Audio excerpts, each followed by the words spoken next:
I have a kind of an odd rubric that I came up with that sort of makes sense to me. It has to do with thinking of smoothness versus roughness in music. So I have this whole system I talk about with my students where I think of different kinds of harmonic elaboration in terms of bit depth. Now, bit depth basically just it refers to the amount of resolution in a package of data in a computer or something. So if you have 1 bit information, 1 bit storage, you either have on or off. You have 1 and 0. So that is the most rough, blocky, blunt way you can store information, on or off. If you have 2-bit, and I am not a computer science person, so please forgive me, I am going to get this stuff wrong. But this is just an analogy. You have 0, you have 1, and you have 2. You now have 2 levels of gradation. You can store much more information this way. You can even start to see that this is actually kind of starting to form something of a shape where this was, literally just on and then off. If you have 3-bit information, 0, 1, 2, 3, already we're starting to get kind of a little bit more of a shape, more variety, a little bit more nuance from one, kind of state to another. And then 4-bit, etc., etc. 0, 1, 2, 3, 4, 5-bit, 6-bit, 7-bit, 8-bit, until eventually you start to get something that looks a bit more like this, a smooth line, a kind of connected, sinuous continuity where you don't have these kind of blocky structures. Now you could choose to have, say, a blocky structure and then smooth structures again, but you have a choice, right? You're not stuck with something that is just on or off. I like to think of this in terms of kind of adding one more tool to your musical toolkit as you're learning these techniques, as you're learning about music theory as it's practiced in the Western tradition. Because fundamentally, all that we're learning about is elaboration. So every piece in the Western tonal tradition is fundamentally this.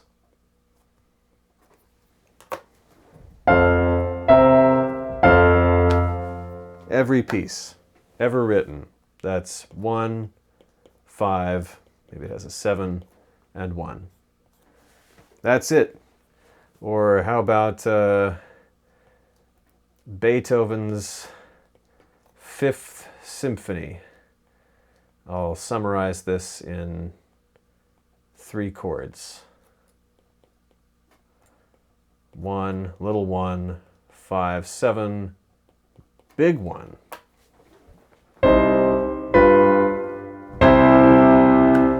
That's Beethoven's 5th Symphony. Or let's say Mahler 3.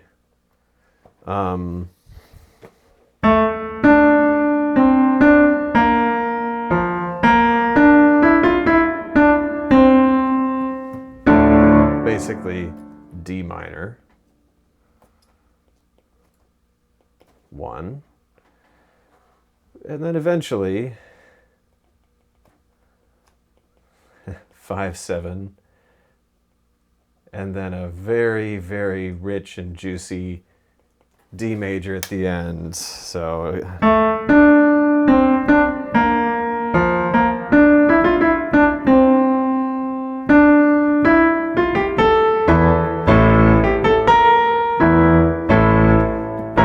right, that's D minor. Then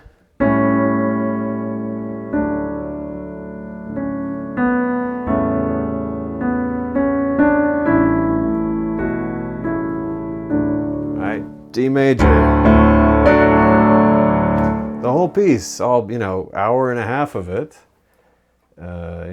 90 minutes, was that. This idea of elaboration, of like kind of elaboration on a cosmic scale where we have like a basic structure of 1, 5, and 1, tonic, dominant, and tonic. This is what we call prolongation. Fundamentally, what prolongation means is that we are taking a key area or a harmonic area. Let's just say, you know, the key of G major or the chord of G major. We could just say it's, you know, G major of some kind. And we're kind of showing all sides of that chord. We're kind of showing everything that chord could be. I like to think of prolongation as it's like a tunnel through a mountain. You have a mountain, right? Here's your mountain, and here's a road. Here's a nice little road. I'm no Bob Ross. And here's our tunnel. You know, it's dark in the tunnel. And inside the tunnel, you know, maybe the road curves a little bit, but it comes out the other side. Here's our road again. You're on the same road. You came out the same mountain, but you have essentially come in through, say, the mountain of G major and exited through the mountain of G major. And maybe you sort of wandered around inside of G major, but you were in G major. You were in that harmonic space for a moment. And so what this can look like, practically speaking, is essentially anything like what we saw up here. It could be from the perspective of G major. It could be the tonic, the dominant, and the tonic of G major, you know, momentarily. It doesn't necessarily mean that we're in G major, but for the moment we are kind of in the mountain of G major. Now, let's say that we end up in another sonority. So here we are, I'll put a bar line in between.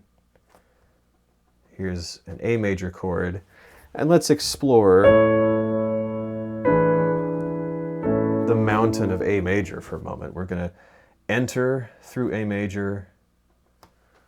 I'm going to keep this as simple as possible because obviously this gets way more complicated. We're in A major now. So this is now 1, 5, and 1 in A major. And then, so we entered in A major, we exited in A major, and we kind of wandered inside of A major a bit. And then we're going to end up in D major.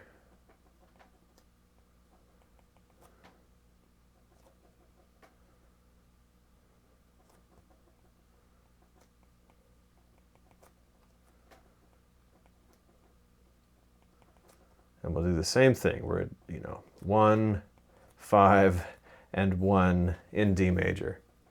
So each of these was a prolongation. So a prolongation of G major, a prolongation of A major, and a prolongation of D major. Locally, individually. Taken as a whole, the three of these progressions together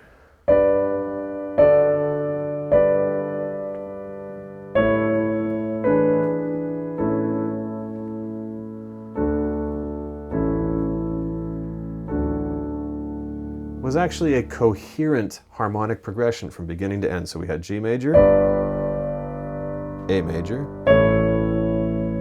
and D major. So that was kind of, let's say that was our car trip. That was sort of the longer journey. We, left from, Boston and ended up in New York.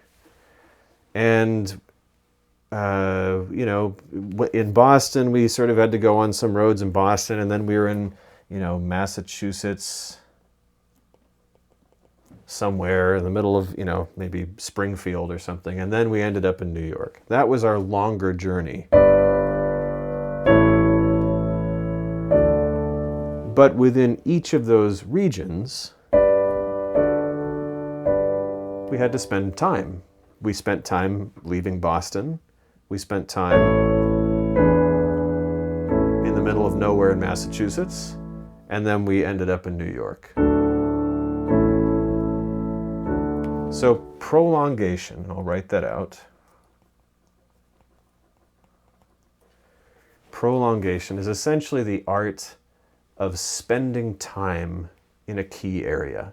Essentially, it really kind of means what it says. You are prolonging a harmony, prolonging a key area. We are taking D major and kind of extending it for a while until we move to the next thing. Now, these were very simple prolongations. Prolongation is a whole lot more complicated than this, but I think the way you can think of it is an entire piece, an entire tonal work, as I said here. This is Mahler 3, right, in a nutshell. An entire work is a prolongation of a key area. But within each movement is a prolongation of a key area, and each phrase is prolongations of that local key, and then maybe sections of a phrase, maybe the first half of a phrase is a prolongation of something. Like you have prolongations nested within prolongations. It's very fractal-like, fractal, meaning the larger structure kind of resembles the smaller structures that make up a piece. So the techniques that you are learning fundamentally are techniques of prolongation, since that's, if every piece could just be summarized as, yeah, okay, goodbye, see you later. That wouldn't be a very good concert, right? That's not why we go to, we go hear music essentially because it wastes our time in the most beautiful way imaginable. Prolongation is the most beautiful form of time wasting. So I want to talk about a few different methods of prolongation, and rather than working from the bass up, I'm actually going to be working from a melodic line down. So basically, and here's a little I have some guidelines. I like these. I think it's interesting. Back to my bit depth analogy. 0 bit. Silence. Nothing. There's nothingness. There's no music. There's no life. There's no concert hall. There's nothing. There's nothing. 1 bit would be, let's say, if to think of this in terms of SATB writing, let's say that we had, this chord, this G major chord.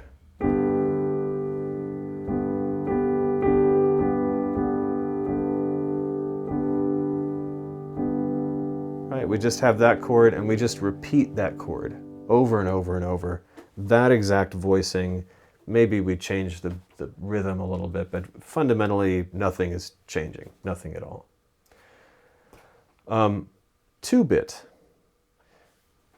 Maybe we can we'd have the same chord. We're not going to change the chord at all, but we could change the voicing of the chord. So, we have a G major chord to work with. But maybe we have sometimes that G major chord is voiced like this.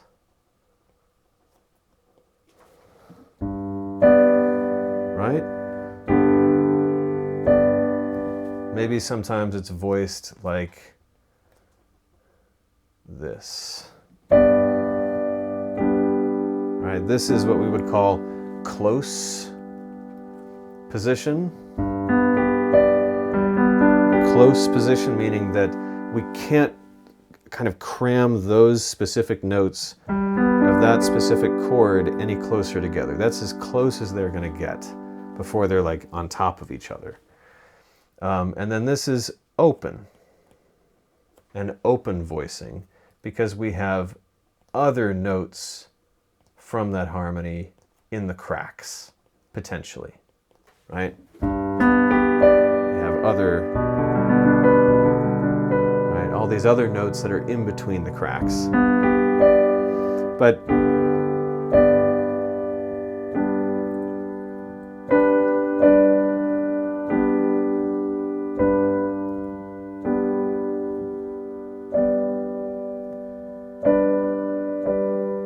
we can make a little bit of music. We can change the voicing of the chords, but we can't change fundamentally what the chord is, which is a G major root position triad. It's always been in root position. It's always fundamentally these three notes in that order, or at least with the root note in the bass. Okay, so that's 2-bit. Now, when we're thinking about 2-bit, we can elaborate melodies. We can elaborate a melody that is basically made up of these three notes of scale degrees 1, 2, and, or sorry, I'm screwing up here. 1, 3, and 5. So we could have a melody that was something like this.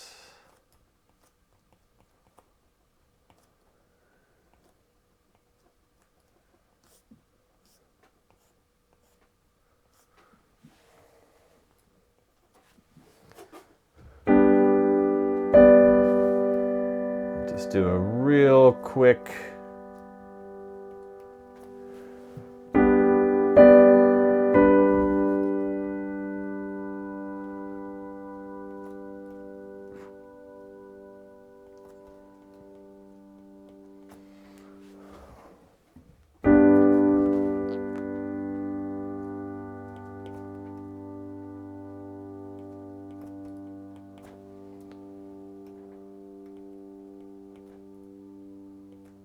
oops.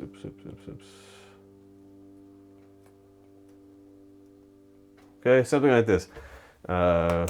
Real quick.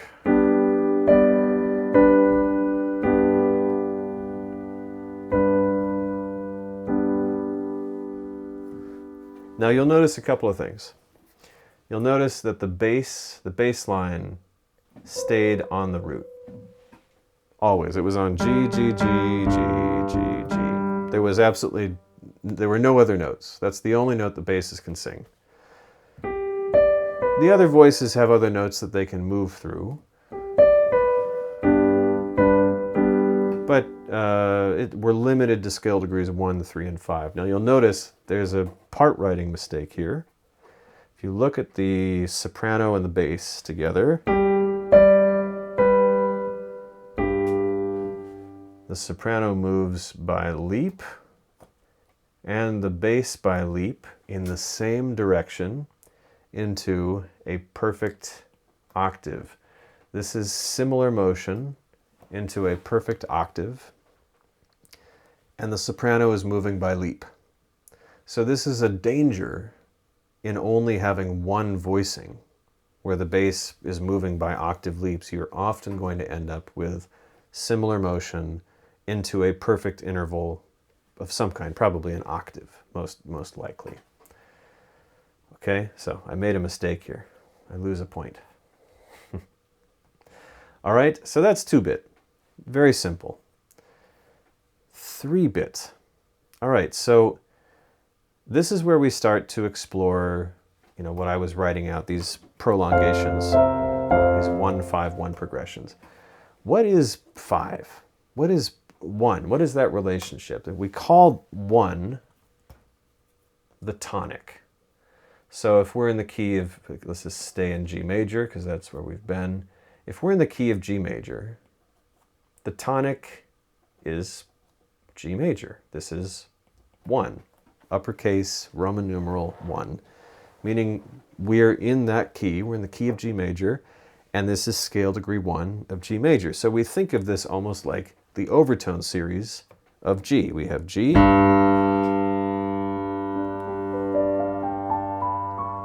then all of its overtones above that, right? And it is the most sort of rooted, lowest, most richest part of G major, okay? It's an interesting characteristic of the overtone series, and if I write it out, you can kind of start to see it. So let's do the overtone series on G, and I'll start way down here. Go up into treble clef.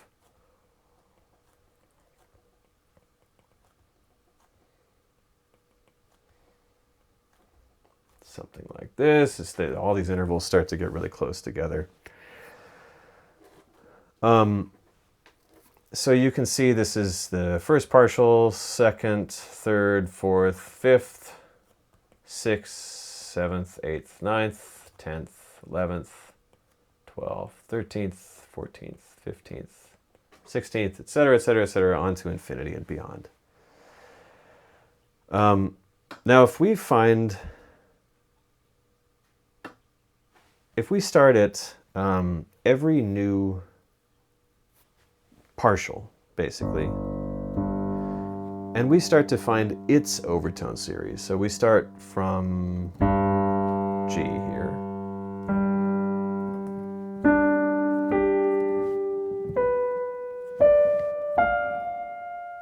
etc., etc., etc.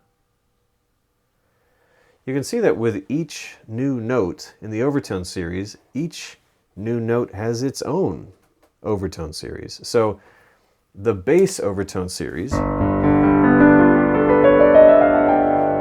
and the overtone series that starts on the second partial, that octave above,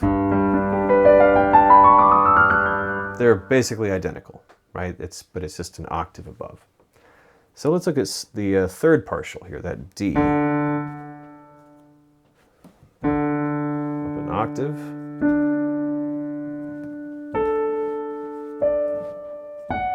And then I didn't write all these out, but they're there. I'll put those in parenthesis, but they're there.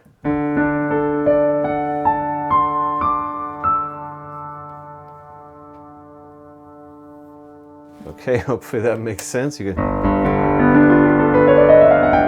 That's our tonic, that is our root fundamental overtone series, and now, starting on the third partial,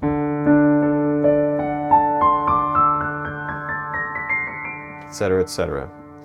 This is the first overtone series within the overtone series that sounds like something different.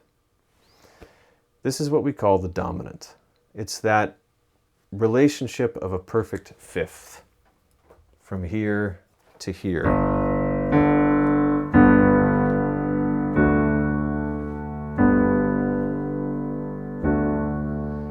This is something that is contained within the overtone series of G major, that relationship between G major and D major. We can see it right here.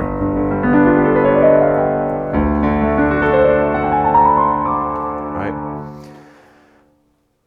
One thing to keep in mind is that, as we go up the overtone series, the partials start to become weaker and more fragile.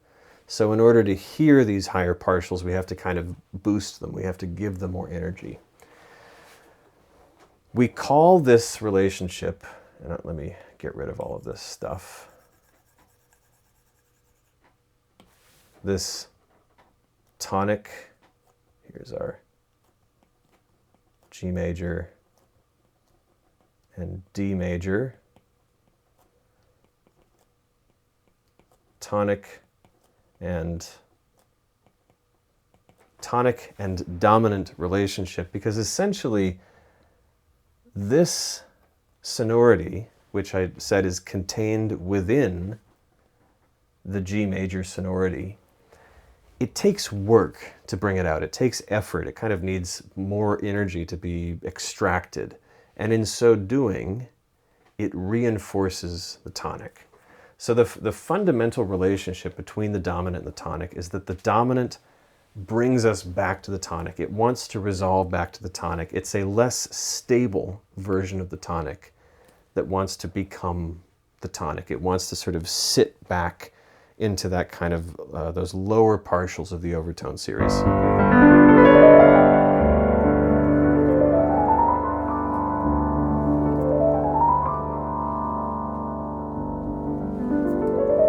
You kind of hear it. You can hear that it just, they fit together.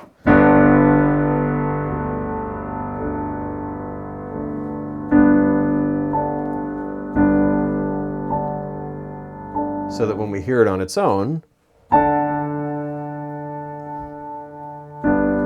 it essentially points us back to the tonic.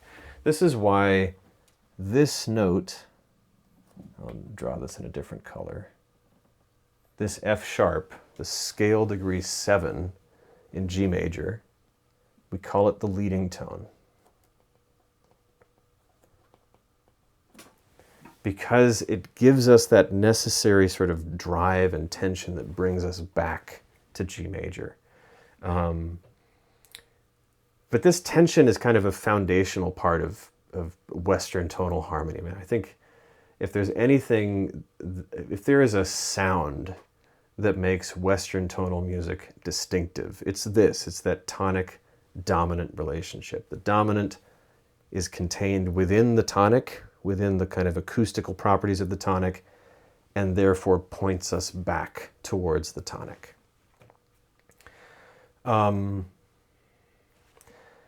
So when we have the sonorities of 1 and 5 available to us, it means that we have access to more scale degrees than we did when we just had the tonic available to us. So let's look at a different key now. Let's look at, let's say, A major.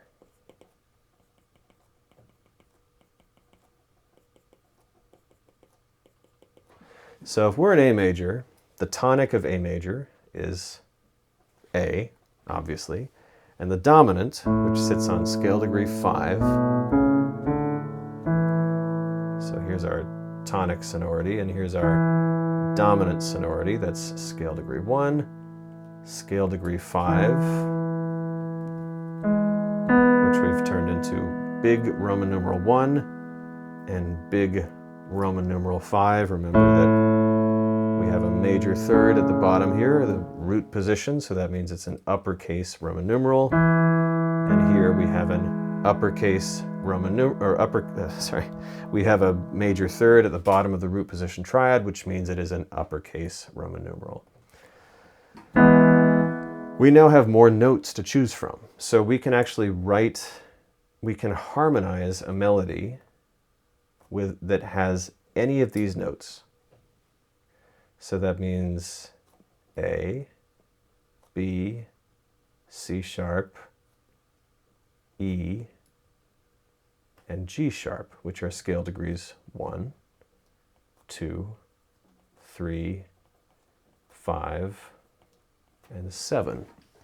So 7, remember in this case, is always going to be the leading tone. So I'll write a real simple melody here.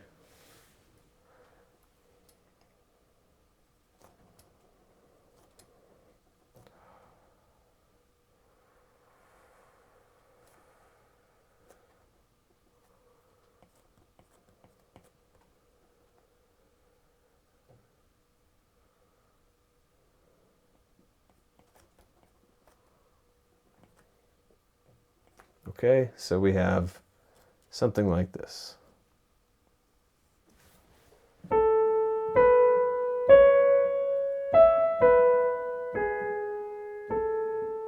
Okay, very simple. So just using scale degrees 1, 2, 3, 5, and 7.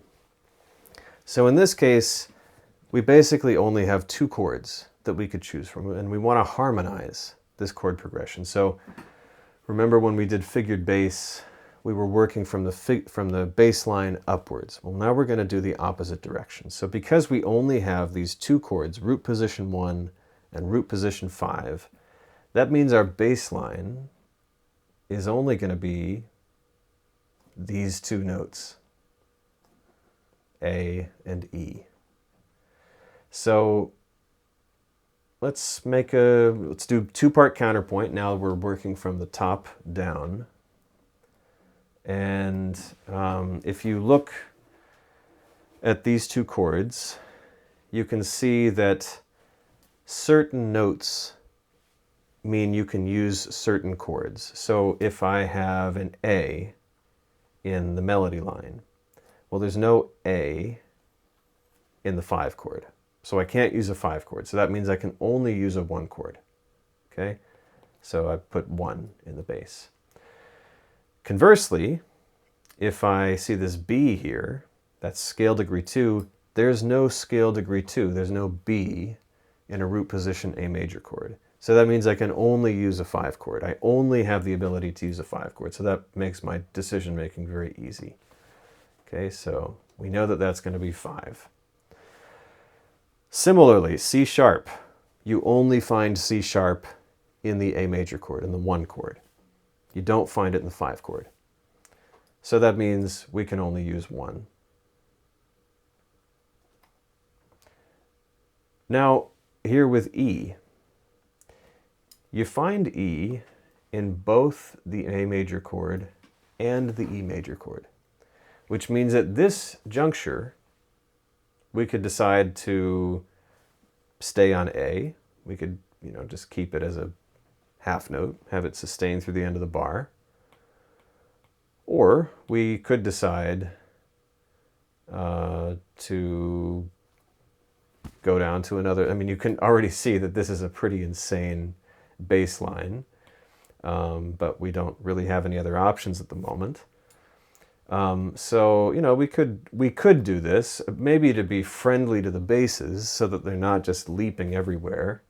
Let's give them a rest and let them just stay on A. So this is going to be 1 through the end of the bar.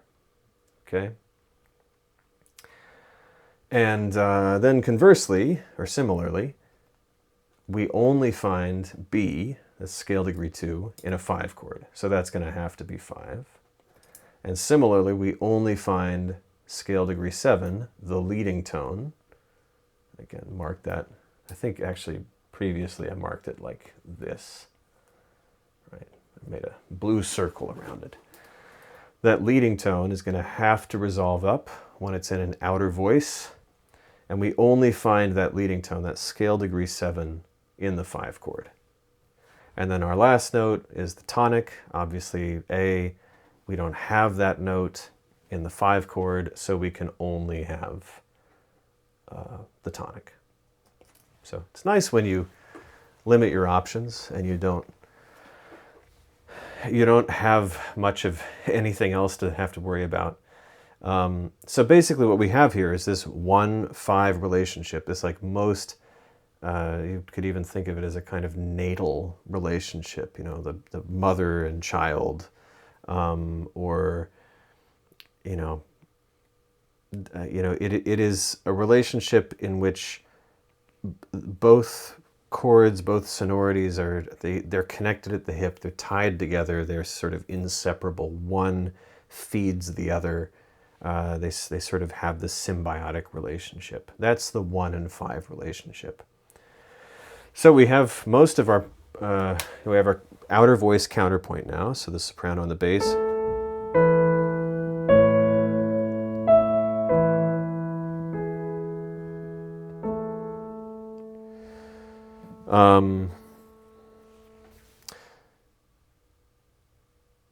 There is an issue.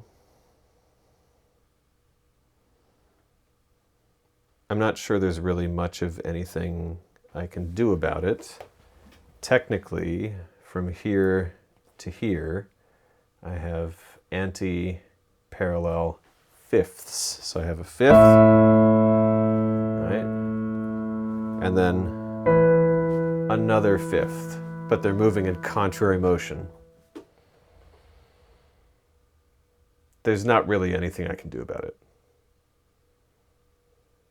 Because if I go up to a 5 chord here,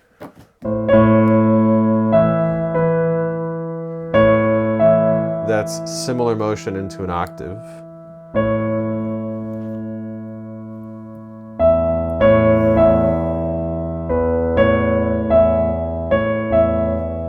I guess that would be doable.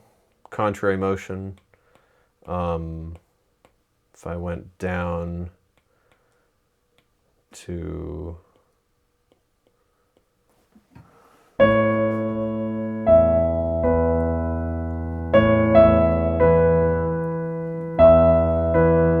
that would work. I mean, I think the thing that you should notice about this is just how blocky and awkward this is for the basses. This is like a leap fest here.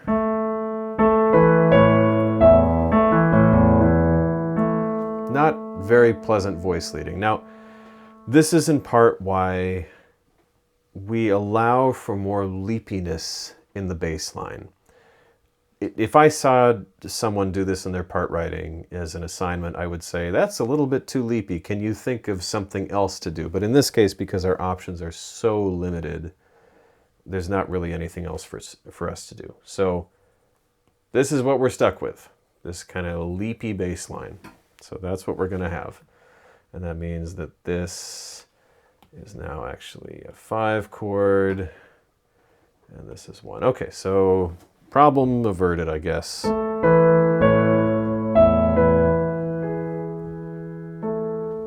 right, so now let's put in the other voices.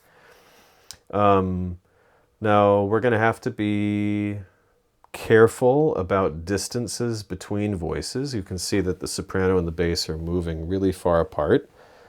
So I am suspecting that once we get to that last beat of the first bar that we're going to have some issues with the spacing. But, let's try and see what happens. So put in C sharp and an E. Remember, this is 1 if you need to write out. I mean, we have 1 and 5 over here, so essentially we have our crib notes. It's those notes, those are the pitches. So we don't really need to write it anywhere else, but if you need to, if it's useful, you can write them off to the side here, just as a little reminder what your pitches are. Okay, so we're going to start with a close voicing. And, this is a little bit of a minefield. Let's see, if we keep the alto right here, we still need a G sharp in this 5 chord. Put the G sharp here in the tenor, and already there's an error. We can see that when the tenor and the bass leap down like this, the tenor crosses under the previous bass note. So this note in the tenor is now lower than the previous bass note. This is what we would call a voice overlap. This is not allowed because we want a voice overlap. Basically defeats the independence of the voices when they're kind of invading each other's space. We can't have that. 4-part writing, we want all the voices to sound more or less independent, even when they're moving together. So we can't do this. That won't work. Send the tenor to a B, but now in this 5 chord, we're missing a 3rd. Now you've probably heard stuff like this. That kind of horn fifths music. The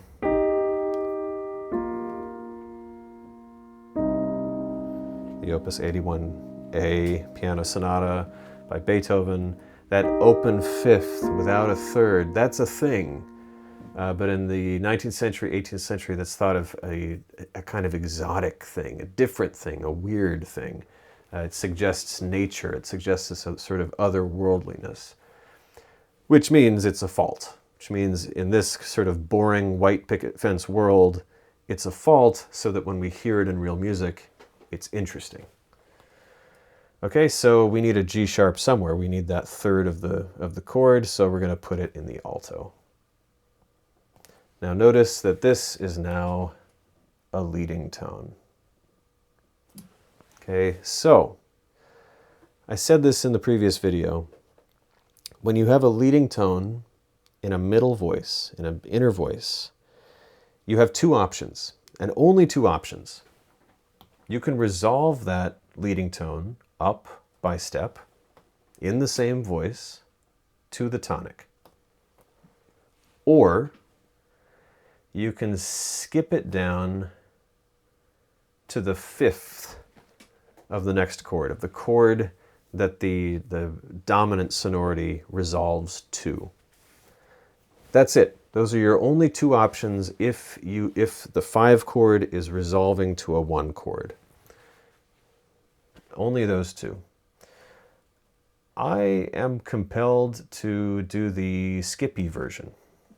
Skip down to the 5th of the next chord. I kind of want to keep the openness of the voicing. So let's do that. Let's have the tenor go down to an A. Now notice that we have similar motion into a perfect interval, but it's between an inner voice and an outer voice. No problem.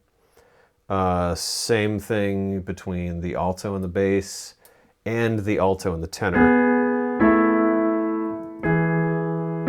But again, it's between an inner voice and an outer voice, or between the inner voices, so we don't care. We only really care about this when it's between the outer voices. Okay, so that's all good. And if you can, keep everything in the same place, not move anywhere, that's best. So let's keep the alto right where she is. And then we need, in this 5 chord, we need the G sharp. Remember, you need the root, you need the 3rd. You don't need the 5th of a major triad, right? We can leave that out. So let's have the tenor pop down, whoops, I don't know why I put that dot there, to the G sharp. And now the tenor has the leading tone. So this is now the leading tone. Okay, so let's leave the tenor on the leading tone there. Circle it so that it's clear. Let's leave the alto right where she is. Okay, are we done? Let's leave the alto where she is. And the tenor has the leading tone here. Yeah, so let's just have the tenor resolve up. Any problems?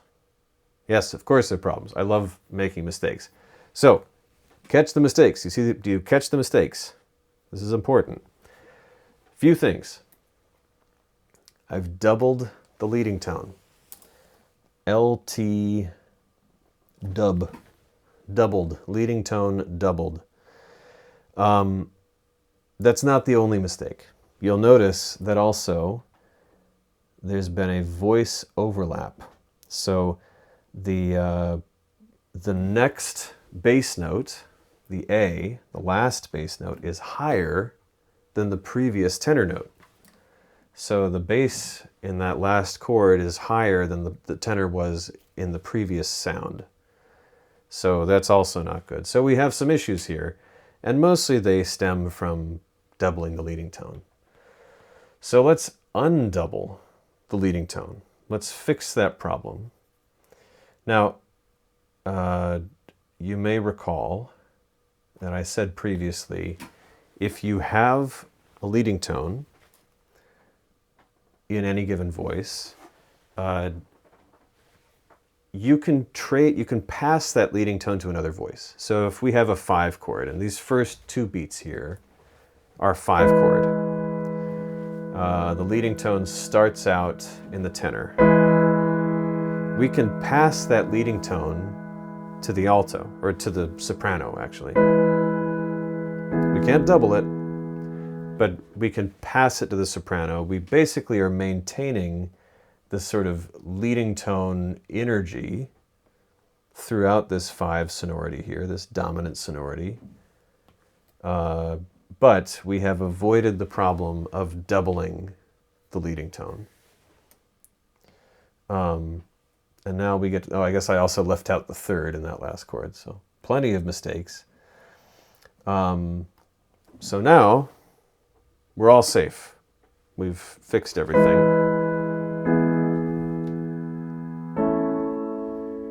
All right, we have all of our notes. We have the third, we have the fifth, we've doubled the root. So let's hear this. I'll play the tune as it started out.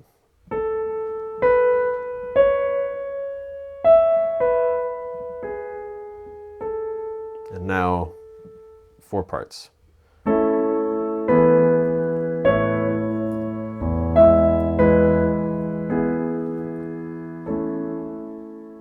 Okay, so that's the beginnings of harmonization. That's that, and this is the most fundamental, basic tonal relationship, that relationship between the tonic and the dominant, which, remember, the dominant is contained within the overtone series of the tonic.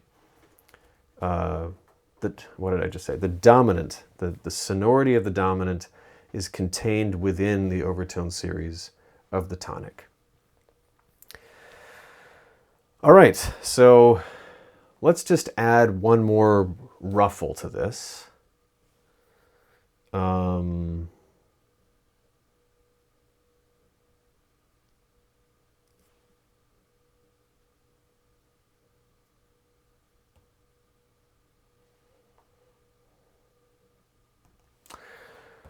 So let's do this in a minor key, because we have to think about other considerations here. So if we're in a minor key, let's just pick C minor. It's a good dramatic key. So if we're in C minor, the tonic of C minor is C minor. We're in C minor. So scale degree 1 in C minor is C, and then you build diatonic thirds on top of that root. That would be C, E flat, G. And because the bottommost interval of that root position triad is a minor third, so it's a harmony built on scale degree 1, and it is a lowercase Roman numeral because of that minor third. It is a weaker, sort of more fragile sonority. Minor key is more unstable harmonically. So lowercase 1. Then the dominant of 1 in C minor. This is where things get interesting and kind of complicated. It's still scale degree 5. So here's C, 1, 2, 3, 4, 5. Here's scale degree 5. Then we build up thirds from that. Now if we look at this chord as written, so it's a root position chord, root position triad built on scale degree 5. And we have a minor third at the bottom of that root position triad. So that must mean it's a lowercase 5. This chord is not the dominant. This is actually, there isn't really a word for this chord. So this is the tonic, right? Call this the tonic. This is not the dominant. The lowercase 5, the small minor 5, is not the dominant in C minor. It doesn't have a name. It's actually a functionless chord. We'll talk about this later on.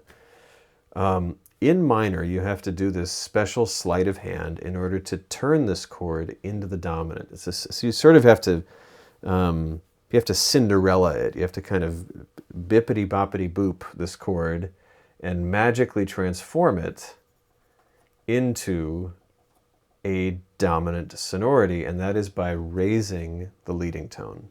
Becomes a major triad. So we take that scale degree 7, which was a B flat, and we transform it into a B natural. These are both scale degree 7, but this is now scale degree 7 raised. So you can see in minor what's kind of interesting is that the dominant in a minor key is actually a more stable sonority than the tonic, which is itself a kind of destabilizing relationship because, you know, the tonic in this case is a minor chord, which, as I said earlier, you don't find a minor triad in the overtone series until kind of further up the overtone series. So minor is complicated. Minor has kind of instabilities built into it, which I think make it interesting. I don't like to think of minor as being a sad state. Like a C minor is not necessarily a sad key. Minor is not sad. Major is not happy.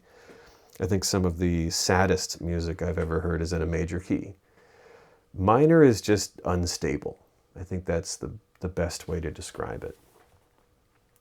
So when we have 1 and 5 in a minor key, we're going to have a minor 1, minor chord 1, and a major chord 5.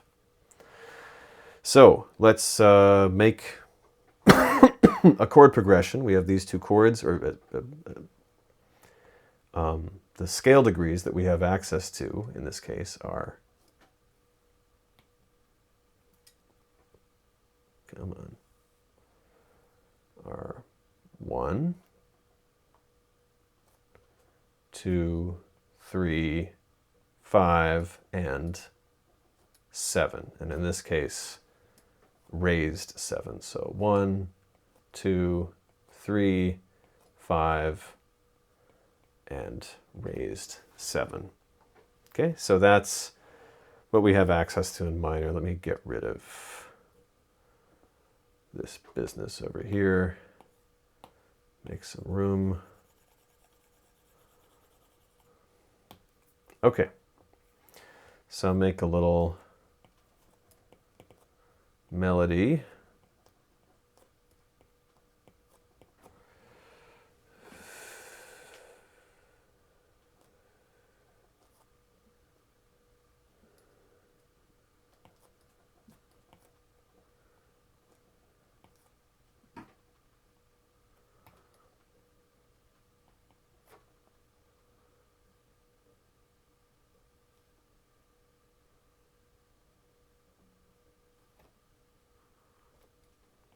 Okay, I've intentionally built in some potential pitfalls.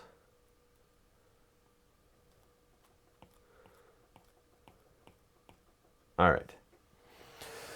So that's our soprano line. And actually what I didn't do before, so this is, we assume C minor. And why, well, I don't know why I just did that. C minor, we assume this because we see this. If you see an accidental, it's a pretty good bet that you're in a minor key. You can work from that assumption, unless you find some other way to explain yourself. But in this case, with this little information, we can assume this is a minor key, given that we have an accidental.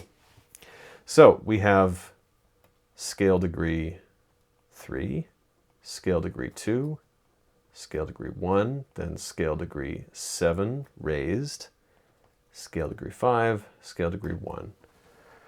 Now we can see, and I think a good way to do this is you look over at your chords over here.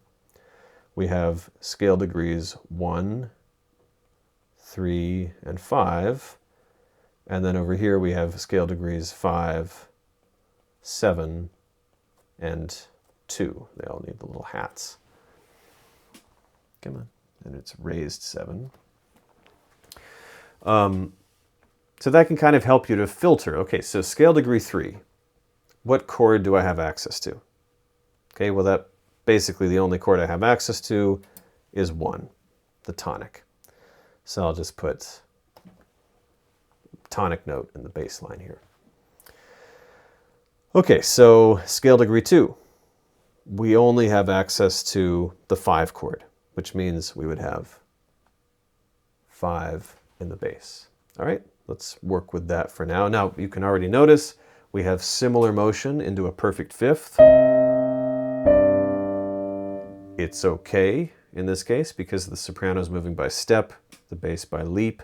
So long as the soprano moves by step into a perfect interval, similar motion into a perfect interval, that's fine. That's no problem. Okay, scale degree 1, we have access to 1. Okay, so we'll go back to 1. Then scale degree raised 7, we only have access to the 5 chord. And scale degree 5, you'll see that that is shared between scale degree, or between chord, between 1 and 5. Scale degree 5 is shared between the two of them.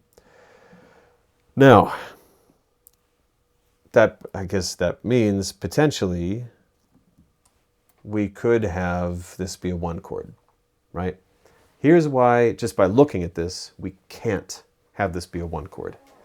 The reason is we have a leading tone here in the soprano. If we are going to resolve this chord, this 5 chord, with the leading tone, we're going to resolve it to a 1 chord. The last voice that had that leading tone in it was the soprano, the last voice before we resolved. If the leading tone is in the soprano, it must resolve by step upwards. And you can see here, the soprano doesn't resolve up by step.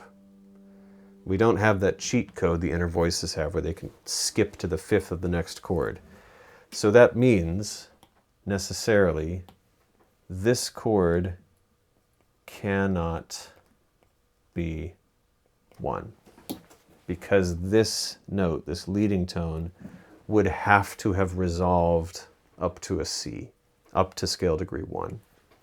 Okay, hopefully that makes sense.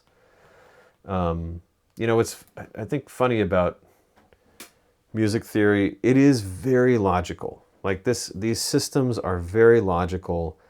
They do follow a very basic set of principles and rules. The music that this stuff is based on is wonderfully illogical. And I think, and this is a kind of a pet project of mine, but the reason you learn this stuff, again, is not to learn how music works. It's to learn how music doesn't work. It's to learn how that Haydn quartet or that Mozart sonata or that Beethoven symphony, all the ways in which it is doing the wrong thing and doing the wrong thing so beautifully. Because this stuff is, it was Beethoven learned some version of this, Brahms learned some version of this, Mozart, Haydn, maybe not with these exact symbols, but it's these ideas. And they knew when they were fucking around. They knew when they were doing the wrong thing. And it's because this system is, broadly speaking, so logical. Okay, so we know that this has to stay on 5. Because that soprano has the leading tone and it doesn't resolve properly. Must still be 5. Okay? All right, so now we run into another problem with the bass line. If I leap up to a C, you'll notice that I have parallel octaves with the soprano. And if I go down to a C down here, we have octave, octave, we have anti-parallel octaves.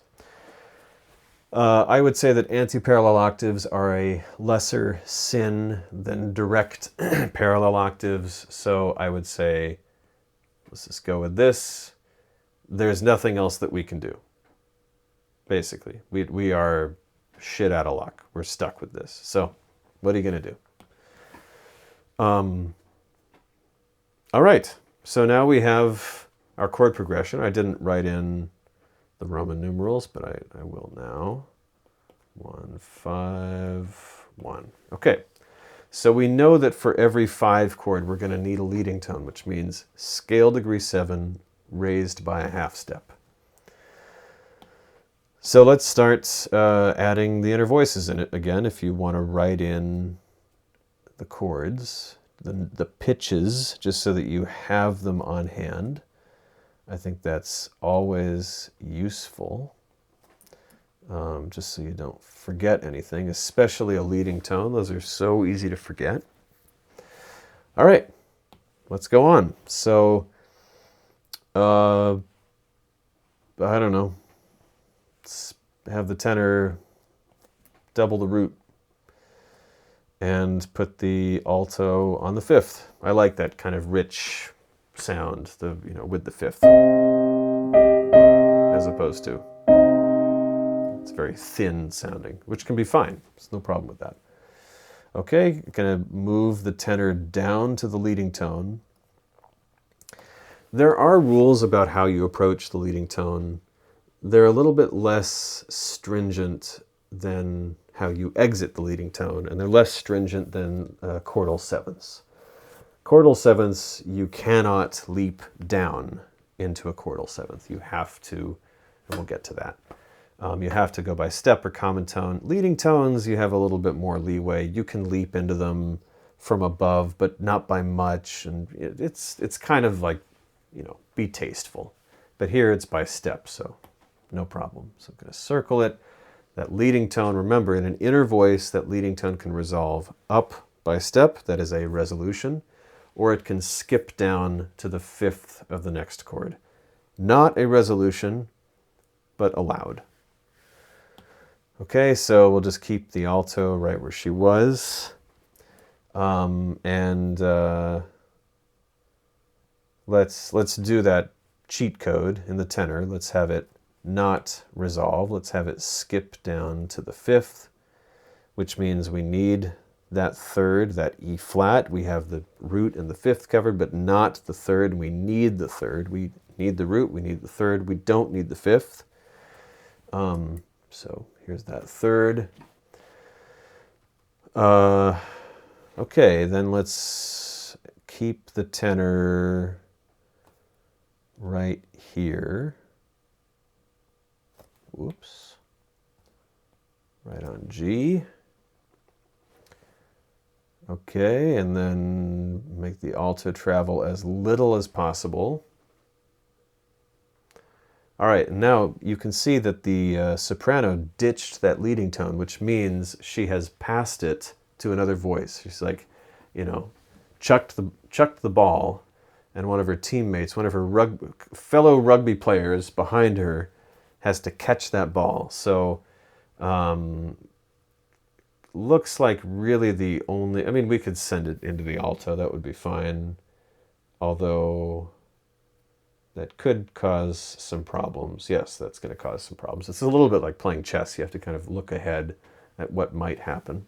Let's just keep things mostly where they are. Let's leave the alto where she is, and then let's have the soprano pass the leading tone to the tenor. So I'm going to show this, circle the leading tone, put the leading tone in the tenor.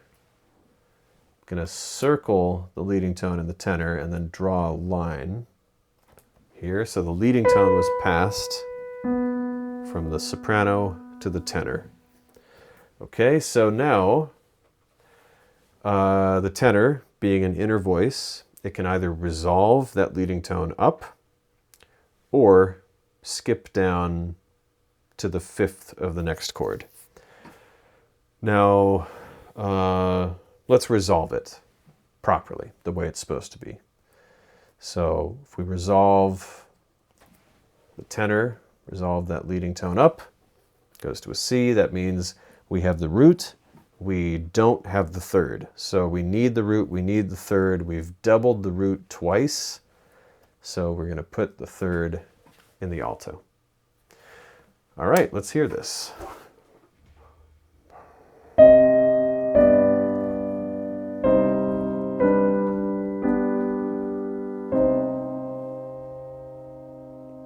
Okay, that's that.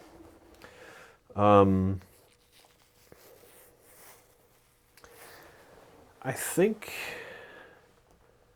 that is basically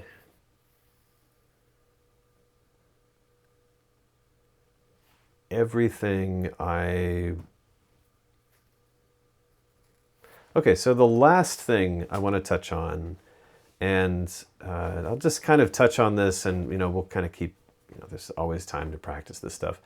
That's the inclusion of the chordal seventh. So I already mentioned this in the previous video. Basically, just told you to do what the numbers tell you. But chordal sevenths, when you add a seventh to a chord, so let's just say we have a 5 chord in C minor. So we're still in C minor. I'll write that key signature again. The 5 chord is a G major chord, right? If we add a chordal seventh to that chord, that means it is the 7th above the root. So a 7th above the root, a diatonic 7th, meaning I haven't altered it at all. It's just the note from that scale is a 7th above the bass, above the root. And the only note I've altered here is, of course, the leading tone. Now, chordal sevenths, I mentioned this before, they must resolve down by step. This is not one of those cases where if you have a chordal seventh in, say, an inner voice, I'll just write this out. Let's say we have this voicing. Here's a 5-7 chord. It's this chord exactly. We have the leading tone in the soprano, and we have the chordal seventh in the alto. We don't have a cheat code like we do with the leading tone. When you have the leading tone in an inner voice, you have the option to kind of, schmutz it off somewhere else. You can send it to the 5th of the next chord. Can't do that here. It doesn't matter what voice the chordal seventh is in, it must resolve down by step. And when I say chordal, I mean chordal, the 7th of the chord, the 7th above the root of the chord, the chordal 7th. Okay, so that chordal 7th must resolve down by step. So we get this sort of resolution.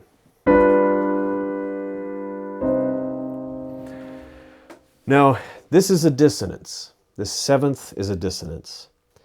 The 7th adds, I don't want to say that it adds tension, but it adds energy. It adds density to this chord. It adds, energy. It makes us want to resolve even harder than before.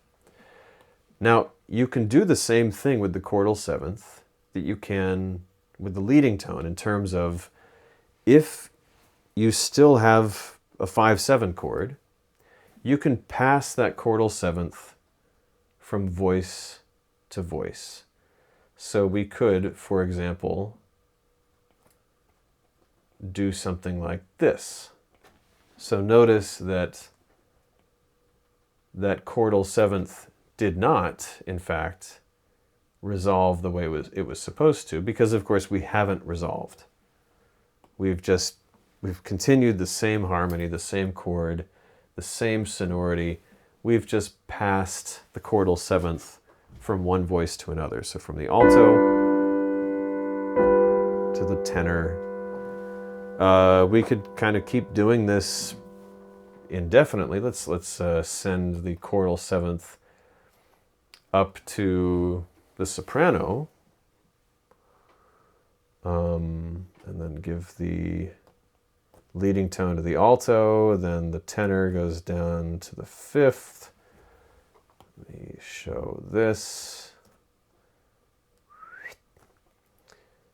The leading tone goes to the alto, so we have this sort of thing. Right? Nothing really fundamentally has changed. Each of these 3 chords is a 5/7 chord. Now here's one thing you can't do. You can't simply forget that you had a chordal seventh. You can't, I don't know, do something like this.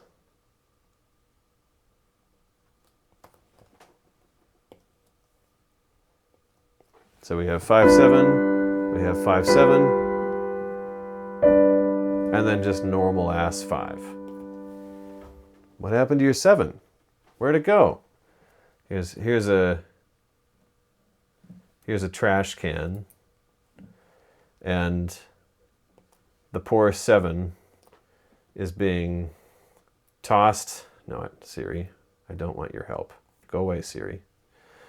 The poor 7th has been tossed in the trash can. Not allowed. You go to jail for this. This is illegal. Okay?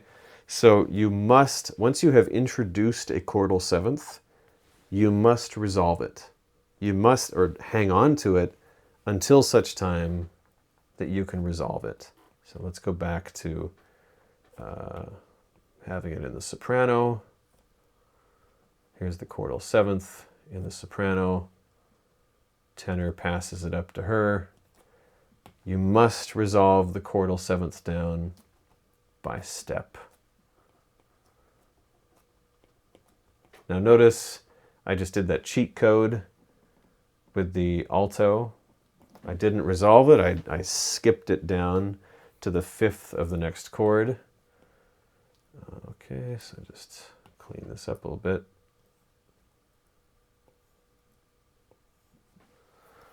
All right, so we have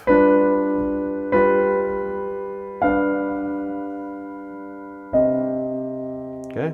The chordal 7th just adds that little bit of extra energy, shake, variety, movement.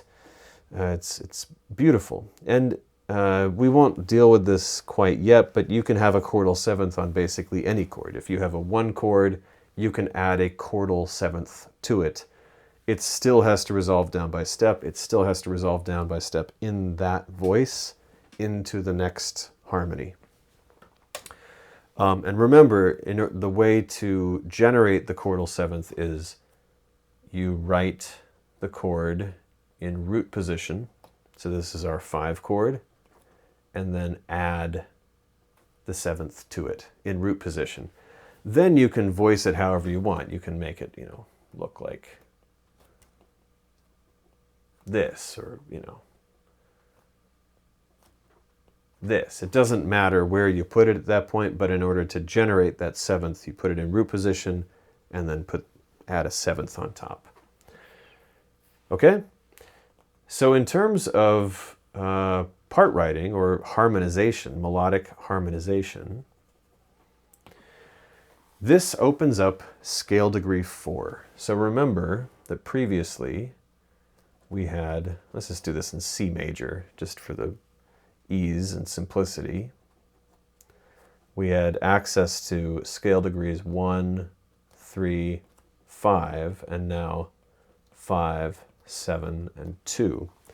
When we add that chordal 7th, we add that F in this case, we are also adding scale degree 4. A caveat about this, and I won't elaborate on this too much, one of the reasons the chordal 7th, especially in a 5 setting, so we're in C major, we have a 1 chord, we have a 5 chord, and here we have a 5/7 chord. One of the reasons that 5/7 chord, that chordal 7th, must resolve down is that F is not, in fact, scale degree 4. When you tune this interval properly, it will not sound like the note that is produced when you tune this interval properly. A C to an F, a perfect fourth, if you tune that properly, these two notes will not sound the same. They're different notes. So that is to say, the 7th is, it's unstable. It has it's a little bit extra, a little something outside. Okay, so let's make a little melody in C major. I'll just invent something. It's a little bit high, but that's fine. Oh. That's close. I was in B. All right, so when we do this kind of exercise, you're given a melody and you're going to harmonize this melody. You always want to write out what scale degrees every note is. 1, 5, 4, 3, 2, 4, 3. Okay? So that means that when we look over here at our chords that we have, 1, 3, and 5, we can use 1. 5, 7, 2, and now 4 scale degrees. We can use 5 or 5, 7. Okay, so for the first chord, scale degree 1, we can only use 1. That's easy enough. Scale degree 5, we can use 1 or we can use 5. Or we could use 5, 7. It's contained in everything. So let's just keep things where they are. Let's not rock the boat too much yet. Okay, scale degree 4. You only find scale degree 4 in 5, 7, in this setting. Okay, so that means it's a 5 chord, as you would normally write, 5 chord, but now it has this chordal 7th in it. And that chordal 7th at the moment is in the soprano. We can see it's a 7th from soprano to bass, bass to soprano. Okay, and that means since it is the chordal 7th, it is a tendency tone, it must resolve down by step, and we can see that it does. Resolves down to an E. Okay, now that means scale degree 3, we can only find scale degree 3 in a 1 chord. So here's our 1 chord. Again, we only have 3 options: root position 1, root position 5, and root position 5, 7. Okay, so 2, we only find scale degree 2 in a 5 chord. And we only find scale degree 4 in a 5 chord. So let's just give the bass a half note. It'll be a 5 chord for both. And I should have been writing in my Roman numerals. 5, 7, 1, 5. Now, here's the thing. I said a moment ago, once you have a chordal 7th, you can't just toss it away. You can't just, decide you don't have it anymore. You must, now that it has been introduced to the sonority, you must deal with it. So that means you can start with a chord that doesn't have a chordal 7th and then add it. You can add the chordal 7th partway through. So let's only add our chordal 7th on this second beat, where the chordal 7th actually is in the soprano. Okay, that should be interesting, and it resolves down again by step. Scale degree 3 is only found in a 1 chord, so there's our 1. Okay, so now this is just a question of part writing. So, we don't. Part writing is so personal, I find. This is a close voicing. Let's keep the voices where they are, unless you absolutely have to do something. Don't move unless you absolutely must. Okay, so now this chord, we have the root, we have the 7th. When we have a root position 5, 7 chord, we absolutely need the root, we absolutely need the 3rd, and we absolutely need the 7th. We do not need the 5th, just like a root position major triad. Let's just have it all. Now, I could, let's say I skip down to the leading tone in the tenor. Notice that I now have a voice overlap. The tenor is now lower than the previous bass note. The bass should sound like it's the lowest voice, and now the tenor is kind of confusing our sense of what the lowest voice was. So we can't do that. So again, the simplest solutions are always best. Let's have the, I don't know, could we double the chordal seventh? No, definitely not, because you absolutely must, without question, you can't do anything else. You cannot not resolve the chordal seventh. You must resolve the chordal seventh, which means we would end up with parallel octaves. Can't have that. Okay, so no doubling the chordal seventh, just like no doubling the leading tone. Do not double any tendency tones of any kind. So that leaves us with D, and that means that we need the third of the chord, that leading tone, so we'll put it in the alto. Okay, so we have the leading tone in the alto, which is an inner voice. That means that we have this cheat code where we can skip that leading tone, skip from that leading tone down to the fifth of the next chord, or we can properly resolve it if we feel like being good little children, but I don't feel like that, so I'm going to skip down to the fifth of the next chord because I can. But remember, you can only do two things coming out of a leading tone. You can resolve it up, skip it down to the fifth of the next chord. Okay, so far so good.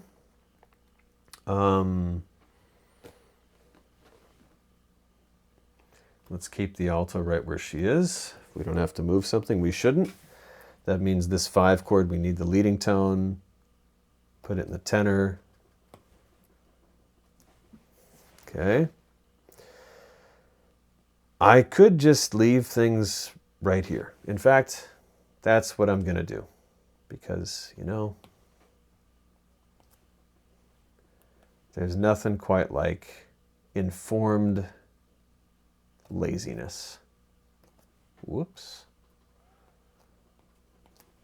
Okay, so there's our leading tone in the tenor. Going to keep the alto right where she is. And the tenor, I now have the option. I can either resolve the tenor up to a C, which would be fine, or I could skip it down to the fifth of the next chord. And that's what I'm going to do this time. I'm going to kind of, you know, we can see here that I have doubled the fifth of the chord. That's going to make this chord sound less stable, basically. When you double the root of a root position triad, you are necessarily making that root position triad feel more stable. So we'll kind of end with a little hint of a question mark. Okay, and our tenor skipped down. Let's hear this. So here was the tune.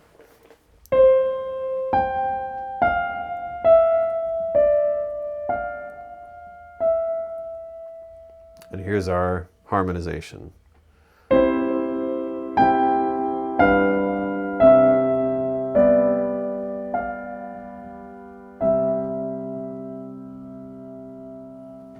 Okay, one thing just to note, this is currently an octave between the alto and the tenor.